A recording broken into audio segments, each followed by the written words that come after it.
रामा रामा, ताज के नीचे तो सिर्फ मुमताज है, लेकिन इस शीश महल में कई राज दफन है पूजा जी। घबराइए नहीं भाभी जी, बिल्कुल नहीं घबराइएगा।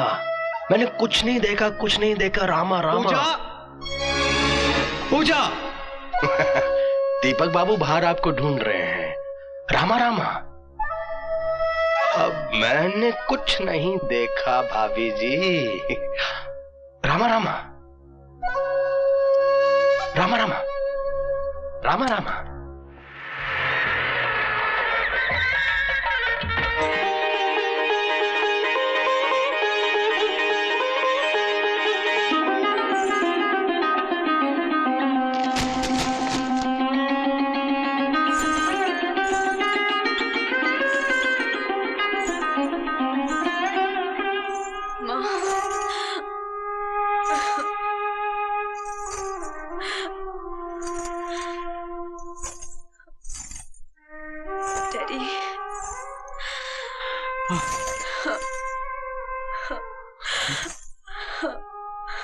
बेटी, माँ बाप जो कुछ भी करते हैं औलाद की खुशी के लिए करते हैं।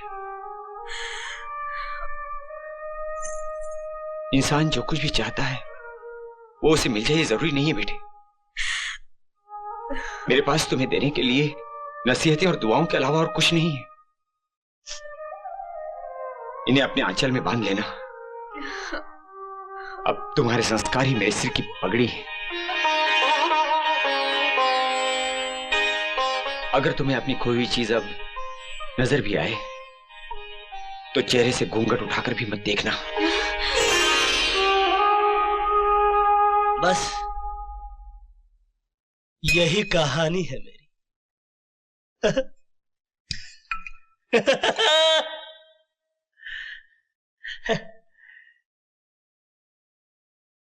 इस दुनिया में दौलत पैदा करना बड़ा आसान है, मगर किसी के दिल में घर बनाना बड़ा कठिन है। भरे सावन में रेगिस्तान लगता है, ये घर मेरा खाली मकान लगता है। बस मास्टर, हम तो गए मास्टर, हम तो गए।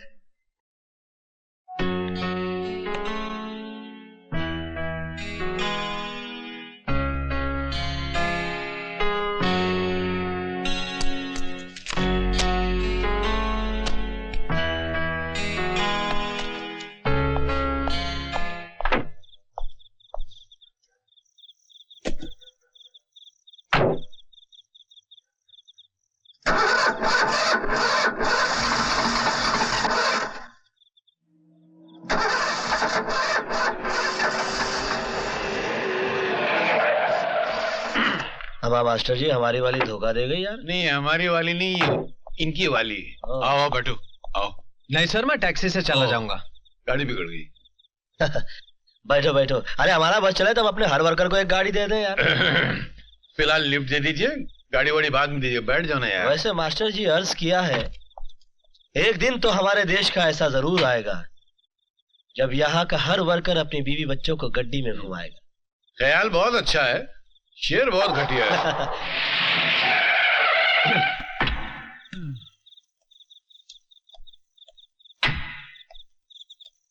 हाँ भाई। Thank you sir. अरे कुछ नहीं है। अगर तकलीफ ना हो तो अंदर चलकर एक प्याला चाय हो जाए। चाय? मियाँ इस वक्त चाय? ये तो शाम की तौहीन के बराबर है यार। Please sir. मास्टर जी समझाइए इसको। अरे छोड़ो ना अपना आदमी, इसकी बात को क्या रफू करना। मियाँ आपकी चाय उधार रही है, पर फिर कभी। लेकिन अगली बार इनकार नहीं करेंगे। नहीं, बिल्कुल कभी नहीं है। Thank you sir. Good night. Good night. हाँ मास्टर जी जरा निकालिए हल्के से। औरों के लिए गुनाह सही, बहुत अच्छे। हम पिए तो सवाब बनती है। अरे 100 गमों को निचोड़ने के बाद एक कतरा शराब बनती है।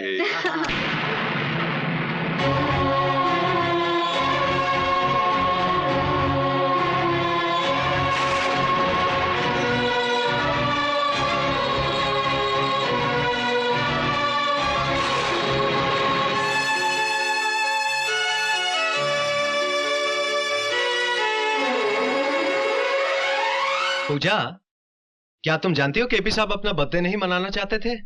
लेकिन बेचारे करते भी क्या, कार्ड जो पहले बढ़ चुके थे।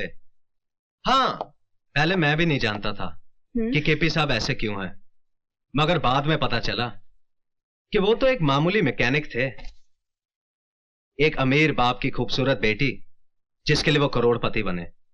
अरे एक बात तो तुम्हें बताना भूल ही गया। जानती हो उनके घर का नाम क्या है? क्या? पूजा हाउस। 20 करोड़ हवेली की दाम उन्होंने 21 करोड़ दिए, सिर्फ इसलिए कि ऐसा घर चाहिए था। पूरे शहर में ऐसी हवेली नहीं है।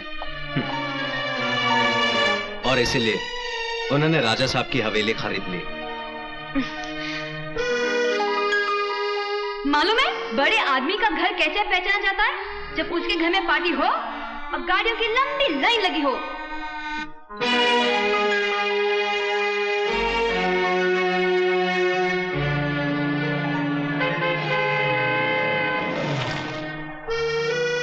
हाँ, अपने बंगले का गेट जाली वाला होना चाहिए। अरे जो अंदर नहीं आ सकता वो कम से कम बंगले को बाहर से देखकर खुश हो जाए।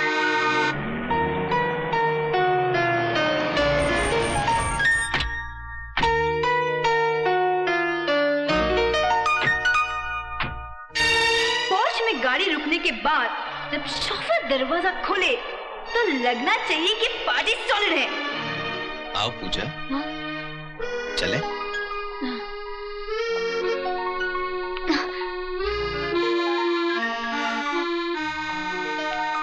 हाय मिस्टर दीपक।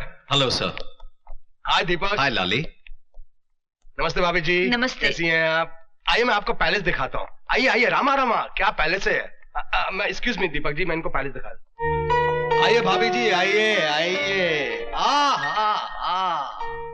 सुना है केपी साहब ने यह महल अपनी महबूबा की पसंद से बनवाया था, लेकिन किस्मत का खेल देखिए भाभी जी, उस बेचारी की शादी कहीं और हो गई। रामा रामा।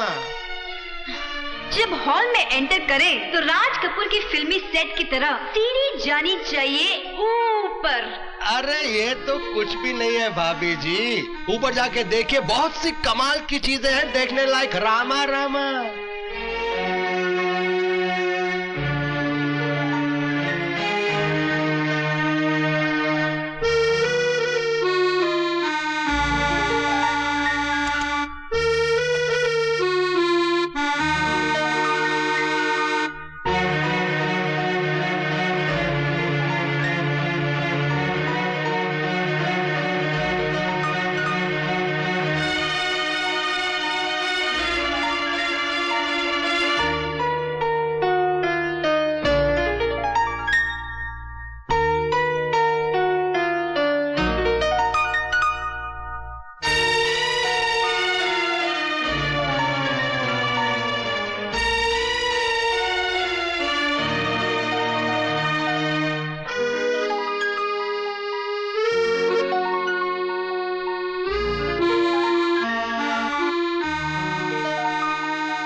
रामा, ताज के नीचे तो सिर्फ मुमताज है, लेकिन इस शीश महल में कई राज दफन है पूजा जी। घबराइए नहीं भाभी जी, बिल्कुल नहीं घबराइएगा। मैंने कुछ नहीं देखा, कुछ नहीं देखा। रामा रामा। पूजा दीपक बाबू बाहर आपको ढूंढ रहे हैं। रामा रामा। अब मैंने कुछ नहीं देखा भाभी जी। रामा रामा। रामा रामा। रामा रामा। पूजा, अरे तुम ऊपर थी, मैं तुम्हें नीचे ढूंढ रहा था। देख लिया महल? क्या हुआ पूजा, तुम कुछ परेशान सी लग रही हो? नहीं तो। ये परेशान नहीं है, महल को देख के थोड़ी हैरान है। रामा रामा। आओ चलो बाहर चलते हैं, मैं तुम्हें केपी साहब से मिलाता हूं।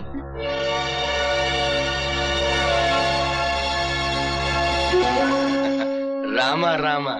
सर, आप जियो हजारों साल, हर साल के दिन हो 50,000। मुझको लंबी उम्र की दुआ न दो, जितनी गुजरी नागवार गुजरी है। मुझे इस बात की खुशी नहीं है कि आज मेरा जन्मदिन है, बल्कि इस बात की खुशी है कि मेरी गम भरी जिंदगी का चलो एक और साल कम तो हुआ। जिंदगी की उम्र इनके दुश्मनों की कम हो। मैं तो कहता हूं भाइयों, इस महफिल की उम्र भी इनको लग जाए। क्यों रामा रामा?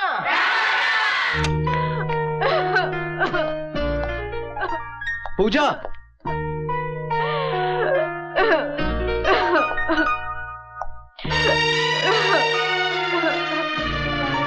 ए पूजा, अरे पगली, इसमें तेरा क्या कसूर था? तू क्यों रो रही? मैं जानता हूं पूजा कि तुम मुझसे बहुत प्यार करती हो, और मेरे सिवा कोई तुम्हारे ख्याल में भी नहीं आ सकता। मैं तो सोच भी नहीं सकता था कि जिस आदमी को कल तक मैं एक देवता समझता था, वो इतनी गिरी हुई हरकत कर सकता है।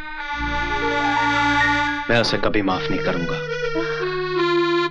मैं आज ही उसकी नौकरी छोड़ दूंगा, लौटा दूंगा उसकी दी हुई बंगले और गाड़ी की चाबियां। किसी शैतान की दी हुई सौगात से किसी इंसान की दी हुई खैरात ज्यादा अच्छी है।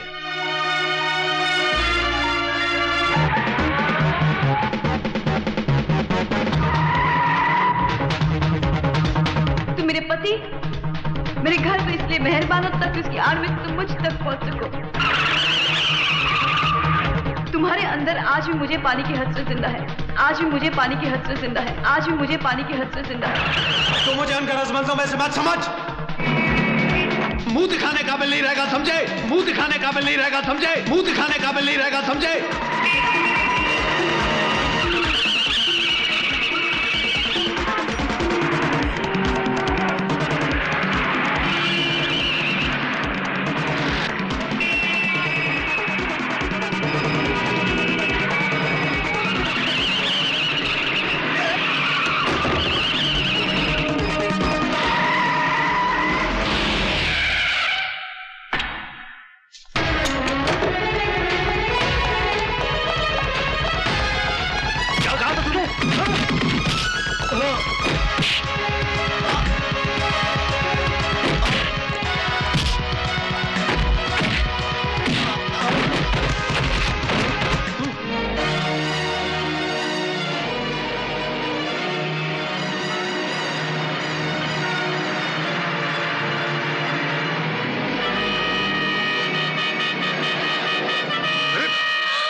पूजा, मुझे तुम्हारी गुजरी हुई जिंदगी के बारे में पूछने का हक तो नहीं है, लेकिन इतना मैं जरूर जानना चाहता हूं कि वो क्या वजह थी जो तुमने कृष्णा को भुला दिया।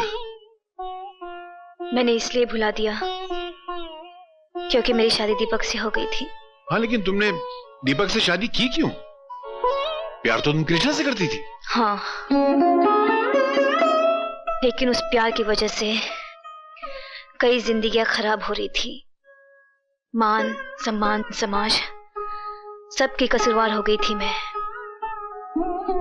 कृष्णा के इंतजार में मैं इतना जली कि अगर पत्थर भी मेरी जगह होता तो वो भी राख बन जाता। लेकिन मैं राख नहीं हुई, क्योंकि मुझे उम्मीद थी कि वो एक दिन आएगा। 5 साल हो गए, ना वो आया ना उसकी कोई खबर। फिर मेरे माँ बाप मेरी शादी को लेकर परेशान हो गए। एक दिन कृष्णा का खत आ गया जिसमें लिखा था, मुझे भुला दो। तब मेरे इंतजार करने का बहाना भी खत्म हो गया। फिर लड़की तो होती ही है त्याग का जहर पीने के लिए। मुझे खुशी खुशी अपने माँ बाप के फैसले का जहर पीना पड़ा। तो क्या तुम्हें कृष्णा का दूसरा खत नहीं मिला? कौन सा दूसरा खत? कृष्णा ने मुझे कितने खत लिखे ये मैं नहीं जानती, लेकिन 5 साल में मुझे सिर्फ एक ही खत मिला। वो भी मेरे डैडी ने मुझे दिया था।